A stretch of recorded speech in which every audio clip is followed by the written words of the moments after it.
દ્વારકાના ખંભાળિયામાં કંચનપુર ગામેથી ઝડપાયા ગેરકાયદે ગાંજાના છોડ। ગુલાબસિંહ ઠાકોર નામનો ખેતમજૂર પોતાના રહેણાંક મકાનમાં ગેરકાયદેસર રીતે ગાંજાના છોડ વાવતો હતો, જે બાબતની બાતમી મળતા પોલીસે દરોડો પાડ્યો, જ્યાં કુલ 4 ગાંજાના છોડ મળી આવ્યા।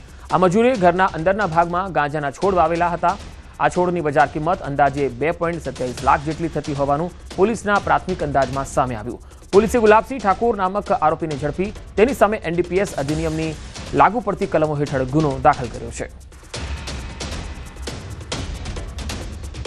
आरोपी गुलाबसिंह विक्रमसिंह ठाकोर पोते गांजो पीवानी टेववाळा छे, તેમજ પોતાનું વતન મધ્યપ્રદેશ હોય આ ગાંજાના વાવેતર માટે તે તેમના બિયારણ તે મધ્યપ્રદેશથી લાવેલા હતા અને પોતે પોતાના અંગત ફાયદા માટે તેમણે વાવેતર કર્યા હોવાનો ખુલાસો હાલ એમને આપેલો છે। જામનગર મહાનગરપાલિકાના સોનલનગર ગાર્ડન પ્લોટ પર રિલાયન્સ ઇન્ડસ્ટ્રીઝના સહયોગથી હાર્ટફુલનેસ ઇન્સ્ટિટ્યૂટ દ્વારા લગભગ 10 એકર જેટલી જગ્યામાં સહજ વનનું નિર્માણ કરાયું। આ પ્રોજેક્ટનો મુખ્ય ઉદ્દેશ જામનગરના નાગરિકોનું આરોગ્ય સુધારવા, ધ્યાન પ્રાણાયામની સુવિધા આપવા, વાતાવરણને શુદ્ધ કરવા અને શહેરી જૈવ વિવિધતાને સંતુલિત કરવાનો છે। અહીં 60થી વધુ પ્રકારના દુર્લભ વૃક્ષો અને છોડનું વાવેતર કરાયું છે। અહીં વોકવે, યોગા ઝોન, બાળકો માટેની જગ્યાઓ જેવી નાગરિક સુવિધાઓ તૈયાર થઈ રહી છે। રિલાયન્સ ઇન્ડસ્ટ્રીઝના સહયોગથી બનાવાયેલ આ સહજ વનમાં પ્રત્યેક વૃક્ષ છોડને ટપક સિંચાઈ દ્વારા તેમજ દરેક પ્લોટ પર વરસાદી પાણીનું સિંચન કરવામાં આવે છે। એટલું જ નહીં, વૃક્ષોનું નિષ્ણાતો દ્વારા સમયાંતરે પ્રત્યેક વૃક્ષનું ઓડિટ પણ કરવામાં આવે છે। ગાર્ડન અમે ઊભું કર્યું છે, એમાં રિલાયન્સ દ્વારા અમને ખૂબ જ સહયોગ કરવામાં આવ્યો છે ને અમારું મેઇન કાર્ય છે ધ્યાન કરવું। અહીંયા આવીને જો તમે ધ્યાન કરશો ને એ ખૂબ જ તાજગીનો અનુભવ થશે અને તમને એવું લાગશે કે કંઈક અલગ જ વાતાવરણમાં તમે આવીને ધ્યાન કરી રહ્યા છો। આ જે હાર્ટફુલનેસ સંસ્થાને રિલાયન્સે બહુ જ બધી હેલ્પ કરેલી છે કે જે પબ્લિકને માટે બહુ સારી જગ્યા બની છે અને એ લોકોએ હાર્ટફુલનેસ સંસ્થાને 10 એકર જગ્યામાં ડેવલપ કરવા માટે ઘણો બધો નાણાકીય સહયોગ બી આપેલો છે। એ પબ્લિકનું અને સારું વિચારી રહ્યા છે।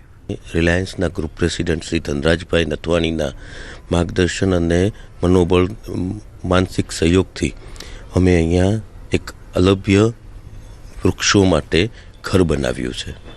અહીં ઘણી 60 જેટલા વૃક્ષો એવા છે જે ખૂબ જ ગુજરાતમાં મળી શકે એવા નથી।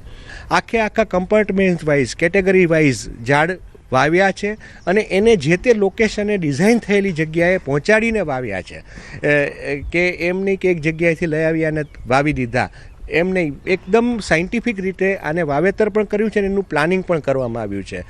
બગીચો એટલે હિંચકા અને લપસિયા નહીં।